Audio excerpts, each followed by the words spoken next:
Galatia pasal 1. Dari Paulus, seorang rasul, bukan karena manusia, juga bukan oleh seorang manusia, melainkan oleh Yesus Kristus dan Allah Bapa yang telah membangkitkan Dia dari antara orang mati, dan dari semua saudara yang ada bersama-sama dengan aku, kepada jemaat-jemaat di Galatia. Kasih karunia menyertai kamu, dan damai sejahtera dari Allah Bapa kita, dan dari Tuhan Yesus Kristus, yang telah menyerahkan dirinya karena dosa-dosa kita, untuk melepaskan kita dari dunia jahat yang sekarang ini, menurut kehendak Allah dan Bapa kita. Baginya lah kemuliaan selama-lamanya. Amin. Aku heran bahwa kamu begitu lekas berbalik daripada Dia, yang oleh kasih karunia Kristus telah memanggil kamu, dan mengikuti suatu Injil lain, yang sebenarnya bukan Injil. Hanya ada orang yang mengacaukan kamu, dan yang bermaksud untuk memutarbalikkan Injil Kristus. Tetapi sekalipun kami atau seorang malaikat dari surga yang memberitakan kepada kamu suatu Injil yang berbeda dengan Injil yang telah kami beritakan kepadamu, terkutuklah dia. Seperti yang telah kami katakan dahulu. Sekarang kukatakan sekali lagi, jikalau ada orang yang memberitakan kepadamu suatu Injil yang berbeda dengan apa yang telah kamu terima, terkutuklah dia. Jadi bagaimana sekarang? Adakah ku cari kesukaan manusia atau kesukaan Allah? Adakah ku coba berkenan kepada manusia? Sekiranya aku masih mau mencoba berkenan kepada manusia, maka aku bukanlah hamba Kristus. Sebab aku menegaskan kepadamu, saudara-saudaraku, bahwa Injil yang kuberitakan itu bukanlah Injil manusia. Karena aku bukan menerimanya dari manusia, dan bukan manusia yang mengajarkannya kepadaku, tetapi aku menerimanya oleh pernyataan Yesus Kristus. Sebab kamu telah mendengar tentang hidupku dahulu dalam agama Yahudi, tanpa batas aku menganiaya jemaat Allah, dan berusaha membinasakannya.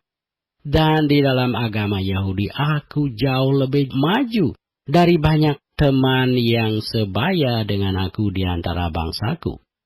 Sebagai orang yang sangat rajin memelihara adat istiadat nenek moyangku, tetapi waktu Ia yang telah memilih aku sejak kandungan ibuku dan memanggil aku oleh kasih karunia-Nya, berkenan menyatakan anaknya di dalam aku, supaya aku memberitakan dia di antara bangsa-bangsa bukan Yahudi, maka sesaat pun aku tidak minta pertimbangan kepada manusia. Juga aku tidak pergi ke Yerusalem mendapatkan mereka yang telah menjadi rasul sebelum aku. Tetapi aku berangkat ke tanah Negeb, dan dari situ kembali lagi ke Damsyik. Lalu 3 tahun kemudian aku pergi ke Yerusalem untuk mengunjungi Kefas, dan aku menumpang 15 hari di rumahnya. Tetapi aku tidak melihat seorang pun dari rasul-rasul yang lain, kecuali Yakobus, saudara Tuhan Yesus. Di hadapan Allah kutegaskan, apa yang kutuliskan kepadamu ini benar, aku tidak berdusta. Kemudian aku pergi ke daerah-daerah Syria dan Kilikia, tetapi rupaku tetap tidak dikenal oleh jemaat-jemaat Kristus di Yudea. Mereka hanya mendengar bahwa Ia yang dahulu menganiaya mereka, sekarang memberitakan iman yang pernah hendak dibinasakannya. Dan mereka memuliakan Allah karena aku. Galatia pasal 2. Kemudian setelah lewat 14 tahun, aku pergi pula ke Yerusalem dengan Barnabas, dan Titus pun kubawa juga. Aku pergi berdasarkan suatu pernyataan. Dan kepada mereka ku bentangkan Injil yang ku beritakan di antara bangsa-bangsa bukan Yahudi, dalam percakapan tersendiri kepada mereka yang terpandang, supaya jangan dengan percuma aku berusaha atau telah berusaha. Tetapi kendati pun Titus yang bersama-sama dengan aku adalah seorang Yunani, namun ia tidak dipaksa untuk menyunatkan dirinya. Memang ada desakan dari saudara-saudara palsu yang menyelusup masuk, yaitu mereka yang menyelundup ke dalam untuk menghadang kebebasan kita yang kita miliki di dalam Kristus Yesus, supaya dengan jalan itu mereka dapat memperhamakan kita. Tetapi sesaat pun kami tidak mau mundur dan tunduk kepada mereka, agar kebenaran Injil dapat tinggal tetap pada kamu. Dan mengenai mereka yang dianggap terpandang itu, bagaimana kedudukan mereka dahulu, itu tidak penting bagiku. Sebab Allah tidak memandang muka. Bagaimanapun juga, mereka yang terpandang itu tidak memaksakan sesuatu yang lain kepadaku. Tetapi sebaliknya, setelah mereka melihat bahwa kepadaku telah dipercayakan pemberitaan Injil untuk orang-orang tak bersunat, sama seperti kepada Petrus untuk orang-orang bersunat, karena ia yang telah memberikan kekuatan kepada Petrus untuk menjadi rasul bagi orang-orang bersunat, ia juga yang telah memberikan kekuatan kepadaku untuk orang-orang yang tidak bersunat. Dan setelah melihat kasih karunia yang dianugerahkan kepadaku, maka Yakobus, Kefas, dan Yohanes, yang dipandang sebagai suku guru jemaat, berjabat tangan dengan aku dan dengan Barnabas sebagai tanda persekutuan, supaya kami pergi kepada orang-orang yang tidak bersunat, dan mereka kepada orang-orang yang bersunat. Hanya kami harus tetap mengingat orang-orang miskin, dan memang itulah yang sungguh-sungguh kuusahakan melakukannya. Tetapi, waktu Kefas datang ke Antiokhia, aku berterang-terang menentangnya, sebab ia salah. Karena sebelum beberapa orang dari kalangan Yakobus datang, ia makan sehidangan dengan saudara-saudara yang tidak bersunat. Tetapi setelah mereka datang, ia mengundurkan diri dan menjauhi mereka karena takut akan saudara-saudara yang bersunat. Dan orang-orang Yahudi yang lain pun turut berlaku munafik dengan dia. Sehingga Barnabas sendiri turut terseret oleh kemunafikan mereka. Tetapi waktu kulihat bahwa kelakuan mereka itu tidak sesuai dengan kebenaran Injil, aku berkata kepada Kefas di hadapan mereka semua, "Jika engkau seorang Yahudi, hidup secara kafir, dan bukan secara Yahudi, bagaimanakah engkau dapat memaksa saudara-saudara yang tidak bersunat untuk hidup secara Yahudi? Menurut kelahiran kami adalah orang Yahudi, dan bukan orang berdosa dari bangsa-bangsa lain. Kamu tahu bahwa tidak seorang pun yang dibenarkan oleh karena melakukan hukum Taurat, tetapi hanya oleh karena iman Kristus Yesus. Sebab itu kami pun telah percaya kepada Kristus Yesus, supaya kami dibenarkan oleh karena iman Kristus, dan bukan oleh karena melakukan hukum Taurat. Sebab tidak ada seorang pun yang dibenarkan oleh karena melakukan hukum Taurat. Tetapi jika kami sendiri Sementara kami berusaha untuk dibenarkan dalam Kristus, ternyata adalah orang-orang berdosa. Apakah hal itu berarti bahwa Kristus adalah pelayan dosa? Sekali-kali tidak. Karena jikalau aku membangun kembali apa yang telah kurombak, aku menyatakan diriku sebagai pelanggar hukum Taurat. Sebab aku telah mati oleh hukum Taurat untuk hukum Taurat, supaya aku hidup untuk Allah. Aku telah disalibkan dengan Kristus. Namun aku hidup, tetapi bukan lagi aku sendiri yang hidup, melainkan Kristus yang hidup di dalam aku. Dan hidupku yang kuhidupi sekarang di dalam daging adalah hidup oleh iman dalam Anak Allah yang telah mengasihi aku dan menyerahkan dirinya untuk aku.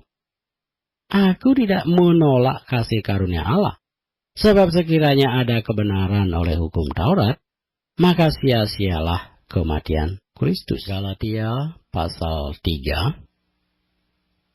Hai orang-orang Galatia yang bodoh, siapakah yang telah mempersona kamu? Bukannya Yesus Kristus yang disalibkan itu telah dilukiskan dengan terang di depanmu? Hanya ini yang hendak ku ketahui daripada kamu. Apakah kamu telah menerima Roh karena melakukan hukum Taurat, atau karena percaya kepada pemberitaan Injil?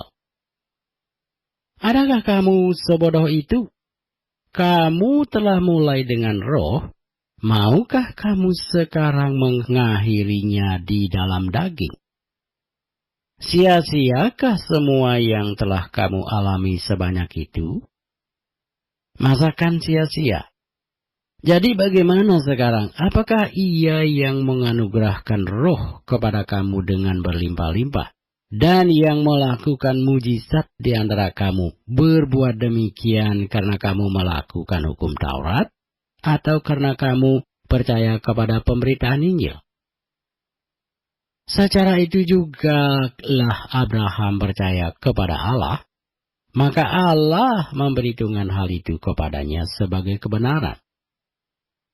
Jadi kamu lihat bahwa mereka yang hidup dari iman, mereka itulah anak-anak Abraham.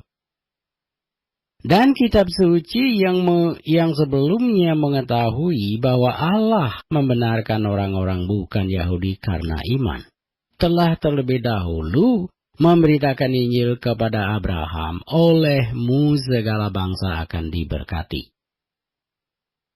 Jadi mereka yang hidup dari iman, merekalah yang diberkati bersama-sama dengan Abraham yang beriman itu.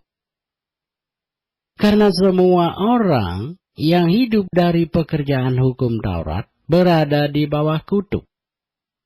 Sebab ada tertulis, terkutuklah orang yang tidak setia melakukan segala sesuatu yang tertulis dalam kitab hukum Taurat. Dan bahwa tidak ada orang yang dibenarkan di hadapan Allah karena melakukan hukum Taurat adalah jelas karena orang yang benar akan hidup oleh iman. Tetapi dasar hukum Taurat bukanlah iman, melainkan siapa yang melakukannya akan hidup karenanya. Kristus telah menebus kita dari kutuk hukum Taurat dengan jalan menjadi kutuk karena kita. Sebab ada tertulis, terkutuklah orang yang digantung pada kayu salib. Yesus Kristus telah membuat ini, supaya di dalam Dia berkat Abraham sampai kepada bangsa-bangsa lain. Sehingga oleh iman kita menerima Roh yang telah dijanjikan itu. Saudara-saudara, baiklah ku pergunakan suatu contoh dari hidup sehari-hari. Suatu wasiat yang telah disahkan, sekalipun ia dari manusia, tidak dapat dibatalkan atau ditambahi oleh seorang pun. Adapun Kepada Abraham diucapkan segala janji itu, dan kepada keturunannya. Tidak dikatakan kepada keturunan-keturunannya, seolah-olah dimaksud banyak orang, tetapi hanya satu orang, dan kepada keturunanmu, yaitu Kristus. Maksudku ialah janji yang sebelumnya telah disahkan Allah, tidak dapat dibatalkan oleh hukum Taurat, yang baru terbit 430 tahun kemudian. Sehingga janji itu hilang kekuatannya. Sebab jikalau apa yang ditentukan Allah berasal dari hukum Taurat, ia tidak berasal dari janji. Tetapi justru oleh janjilah Allah telah menganugerahkan kasih karunia-Nya kepada Abraham. Kalau demikian, apakah maksudnya hukum Taurat? Ia ditambahkan oleh karena pelanggaran-pelanggaran sampai datang keturunan yang dimaksud oleh janji itu. Dan ia disampaikan dengan perantaraan malaikat-malaikat ke dalam tangan seorang pengantara. Seorang pengantara bukan hanya mewakili satu orang saja, sedangkan Allah adalah satu. Kalau demikian, bertentangankah hukum Taurat dengan janji-janji Allah?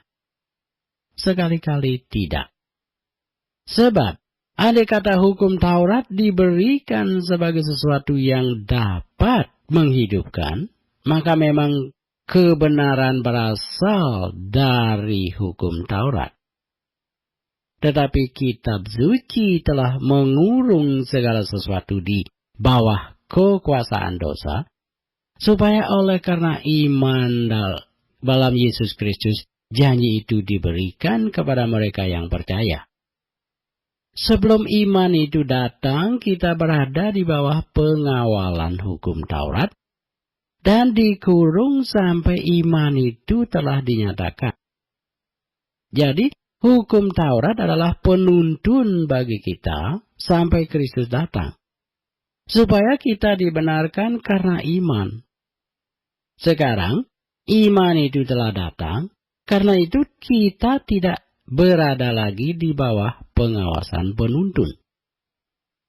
Sebab kamu semua adalah anak-anak Allah, karena iman dalam Kristus Yesus, karena kamu semua yang dibaptis dalam Kristus telah mengenakan Kristus. Dalam hal ini tidak ada orang Yahudi atau orang Yunani, tidak ada hamba atau orang merdeka. Tidak ada laki-laki atau perempuan, karena kamu semua adalah satu di dalam Kristus Yesus. Dan jikalau kamu adalah milik Kristus, maka kamu juga adalah keturunan Abraham dan berhak menerima janji Allah. Galatia pasal 4. Yang dimaksud ialah selama seorang ahli waris belum akil balik, sedikit pun ia tidak berbeda dengan seorang hamba. Sungguh pun ia adalah tuan dari segala sesuatu. Tetapi ia berada di bawah perwalian dan pengawasan sampai pada saat yang telah ditentukan oleh Bapaknya. Demikian pula kita. Selama kita belum akil balik, kita takluk juga kepada roh-roh dunia. Tetapi setelah genap waktunya, maka Allah mengutus anaknya yang lahir dari seorang perempuan dan takluk kepada hukum Taurat. Ia diutus untuk menebus mereka yang takluk kepada hukum Taurat, supaya kita diterima menjadi anak. Dan karena kamu adalah anak, maka Allah telah menyuruh roh anaknya ke dalam hati kita yang berseru, Ya Aba, ya Bapa. Jadi kamu bukan lagi hamba, melainkan anak. Jikalau kamu anak, maka kamu juga adalah ahli-ahli waris oleh Allah. Dahulu ketika kamu tidak mengenal Allah, kamu memperhambakan diri kepada Allah-Allah yang pada hakikatnya bukan Allah. Tetapi sekarang, sesudah kamu mengenal Allah, atau lebih baik, sesudah kamu dikenal Allah, bagaimanakah kamu berbalik lagi kepada roh-roh dunia yang lemah dan miskin dan mau mulai memperhambakan diri lagi kepadanya? Kamu dengan teliti memelihara hari-hari tertentu, bulan-bulan, masa-masa yang tetap, dan tahun-tahun. Aku khawatir kalau susah payahku untuk kamu telah sia-sia. Aku minta kepadamu, saudara-saudara, jadilah sama seperti aku. Sebab aku pun telah menjadi sama seperti kamu. Belum pernah ku alami sesuatu yang tidak baik daripadamu. Kamu tahu bahwa aku pertama kali telah memberitakan Injil kepadamu oleh karena aku sakit pada tubuhku. Sungguh pun demikian keadaan tubuhku itu yang merupakan pencobaan bagi kamu, namun kamu tidak menganggapnya sebagai sesuatu yang hina dan yang menjijikkan, tetapi kamu telah menyambut aku. Sama seperti menyambut seorang malaikat Allah. Malahan sama seperti menyambut Kristus Yesus sendiri. Betapa bahagianya kamu pada waktu itu. Dan sekarang di manakah bahagiamu itu? Karena aku dapat bersaksi tentang kamu bahwa jika mungkin kamu telah mencungkil matamu dan memberikannya kepadaku. Apakah dengan mengatakan kebenaran kepadamu aku telah menjadi musuhmu? Mereka dengan giat berusaha untuk menarik kamu, tetapi tidak dengan tulus hati. Karena mereka mau mengucilkan kamu, supaya kamu dengan giat mengikuti mereka. Memang baik kalau orang dengan giat berusaha menarik orang lain dalam perkara-perkara yang baik, asal pada setiap waktu dan bukan hanya bila aku ada di antaramu, hai anak-anakku, karena kamu aku menderita sakit bersalin lagi, sampai rupa Kristus menjadi nyata di dalam kamu. Betapa rinduku untuk berada di antara kamu pada saat ini dan dapat berbicara dengan suara yang lain, karena aku telah habis akal menghadapi kamu. Katakanlah kepadaku, hai kamu yang mau hidup di bawah hukum Taurat. Tidakkah kamu mendengarkan hukum Taurat? Bukankah ada tertulis bahwa Abraham mempunyai 2 anak, seorang dari perempuan yang menjadi hambanya, dan seorang dari perempuan yang merdeka? Tetapi anak dari perempuan yang menjadi hambanya itu diperanakkan menurut daging, dan anak dari perempuan yang merdeka itu oleh karena janji. Ini adalah suatu kiasan. Sebab kedua perempuan itu adalah 2 ketentuan Allah. Yang satu berasal dari Gunung Sinai dan melahirkan anak-anak perhambaan. Itulah Hagar. Hagar ialah Gunung Sinai di tanah Arab. Dan ia sama dengan Yerusalem yang sekarang, karena ia hidup dalam perhambaan dengan anak-anaknya. Tetapi Yerusalem surgawi adalah perempuan yang merdeka, dan ialah ibu kita karena ada tertulis, bersukacitalah hai si mandul yang tidak pernah melahirkan, bergembira dan bersorak-sorailah hai engkau yang tidak pernah menderita sakit bersalin. Sebab yang ditinggalkan suaminya akan mempunyai lebih banyak anak daripada yang bersuami. Dan kamu saudara-saudara, kamu sama seperti Ishak adalah anak-anak janji. Tetapi seperti dahulu, dia yang diperanakkan menurut daging menganiaya yang diperanakkan menurut roh, demikian juga sekarang ini. Tetapi apa kata nas kitab suci? Usirlah hamba perempuan itu beserta anaknya. Sebab anak hamba perempuan itu tidak akan menjadi ahli waris bersama-sama dengan anak perempuan merdeka itu. Karena itu, saudara-saudara, kita bukanlah anak-anak hamba perempuan, melainkan anak-anak perempuan merdeka. Galatia pasal 5 kita baca. Supaya kita sungguh-sungguh merdeka, Kristus telah memerdekakan kita. Karena itu, berdirilah teguh dan jangan mau lagi dikenakan perhambaan. Sesungguhnya aku, Paulus, berkata kepadamu, jikalau kamu menyunatkan dirimu, Kristus sama sekali tidak akan berguna bagimu. Sekali lagi aku katakan kepada setiap orang yang menyunatkan dirinya, bahwa ia wajib melakukan seluruh hukum Taurat. Kamu lepas dari Kristus jikalau kamu mengharapkan kebenaran oleh hukum Taurat. Kamu hidup di luar kasih karunia. Sebab oleh roh dan karena iman, kita menantikan kebenaran yang kita harapkan. Sebab bagi orang-orang yang ada di dalam Kristus Yesus, hal bersunat atau tidak bersunat tidak mempunyai sesuatu arti. Hanya iman yang bekerja oleh kasih. Dahulu kamu berlomba dengan baik. Siapakah yang menghalang-halangi kamu, sehingga kamu tidak menuruti kebenaran lagi? Ajakan untuk tidak menurutinya lagi bukan datang dari Dia yang memanggil kamu. Sedikit lagi sudah menghamirkan seluruh adonan. Dalam Tuhan aku yakin tentang kamu bahwa kamu tidak mempunyai pendirian lain daripada pendirian ini. Tetapi barang siapa yang mengacaukan kamu, ia akan menanggung hukumannya, siapapun juga dia. Dan lagi aku ini, saudara-saudara, jikalau aku masih memberitakan sunat, mengapakah aku masih dianiaya juga?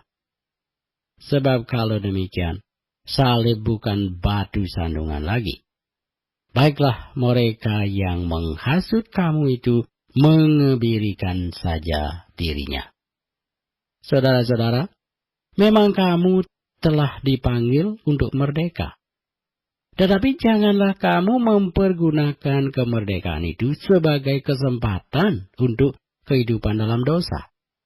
Melainkan layanilah seorang akan yang lain oleh kasih. Sebab seluruh hukum Taurat tercakup dalam satu firman ini, yaitu, kasihilah sesamamu manusia seperti dirimu sendiri. Tetapi jikalau kamu saling menggigit dan saling menelan, awaslah, supaya jangan kamu saling membinasakan. Maksudku ialah, hiduplah oleh roh, maka kamu tidak akan menuruti keinginan daging. Sebab keinginan daging berlawanan dengan keinginan roh, dan keinginan roh berlawanan dengan keinginan daging, karena keduanya bertentangan. Sehingga kamu setiap kali tidak melakukan apa yang kamu kehendaki. Akan tetapi jikalau kamu memberi dirimu dipimpin oleh roh, maka kamu tidak hidup di bawah hukum Taurat. Perbuatan daging telah nyata, yaitu percabulan, kecemaran, hawa nafsu, penyembahan berhala, sihir, perseteruan, perselisihan, iri hati, amarah, kepentingan diri sendiri, percideraan, roh pemecah, kedengkian, kemabukan, pesta pora, dan sebagainya. Terhadap semuanya itu ku peringatkan kamu seperti yang telah ku buat dahulu, bahwa barang siapa melakukan hal-hal yang demikian, ia tidak akan mendapat bagian dalam kerajaan Allah. Tetapi buah roh ialah kasih, sukacita, damai sejahtera, kesabaran, kemurahan, kebaikan, kesetiaan, kelemah lembutan, penguasaan diri. Tidak ada hukum yang menentang hal-hal itu.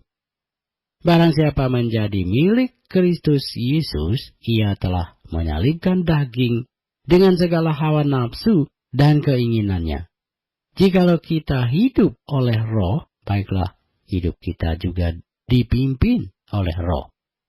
Dan janganlah kita gila hormat, janganlah kita saling menantang dan saling mendengki. Galatia pasal 6 kita baca.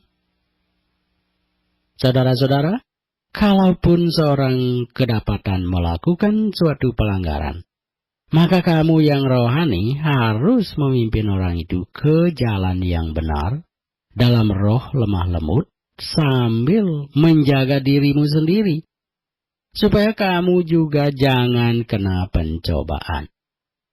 Bertolong-tolonganlah menanggung bebanmu. Demikianlah kamu memenuhi hukum Kristus. Sebab kalau seorang menyangka bahwa ia berarti, padahal ia sama sekali tidak berarti, ia menipu dirinya sendiri. Baiklah, tiap-tiap orang menguji pekerjaannya sendiri. Maka ia boleh bermegah melihat keadaannya sendiri, dan bukan melihat keadaan orang lain. Sebab tiap-tiap orang akan memikul tanggungannya sendiri. Dan baiklah dia yang menerima pengajaran dalam firman, membagi segala sesuatu yang ada padanya dengan orang yang memberikan pengajaran itu. Jangan sesat, Allah tidak membiarkan dirinya dipermainkan. Karena apa yang ditabur orang, itu juga yang akan dituainya. Sebab barang siapa menabur dalam dagingnya, ia akan menuai kebinasaan dari dagingnya. Tetapi barang siapa menabur dalam roh, ia akan menuai hidup yang kekal dari roh itu. Janganlah kita jemu-jemu berbuat baik. Karena apabila sudah datang waktunya, kita akan menuai. Jika kita tidak menjadi lemah. Karena itu, selama masih ada kesempatan bagi kita, marilah kita berbuat baik kepada semua orang, tetapi terutama kepada kawan-kawan kita seiman. Lihatlah, bagaimana besarnya huruf-huruf yang kutulis kepadamu dengan tanganku sendiri. Mereka yang secara lahiriah suka menonjolkan diri. Merekalah yang berusaha memaksa kamu untuk bersunat. Hanya dengan maksud supaya mereka tidak dianiaya karena salib Kristus. Sebab mereka yang menyunatkan dirinya pun tidak memelihara hukum Taurat. Tetapi mereka menghendaki supaya kamu menyunatkan diri agar mereka dapat bermegah atas keadaanmu yang lahiriah. Tetapi aku sekali-kali tidak mau bermegah selain dalam salib Tuhan kita Yesus Kristus. Sebab olehnya dunia telah disalibkan bagiku dan aku bagi dunia. Sebab bersunat atau tidak bersunat tidak ada artinya. Tetapi menjadi ciptaan baru, itulah yang ada artinya. Dan semua orang yang memberi dirinya dipimpin oleh patokan ini, turunlah kiranya damai sejahtera dan rahmat atas mereka dan atas Israel milik Allah. Selanjutnya, janganlah ada orang yang menyusahkan aku, karena pada tubuhku ada tanda-tanda milik Yesus. Kasih karunia Tuhan kita Yesus Kristus menyertai roh kamu, saudara-saudara. Amin.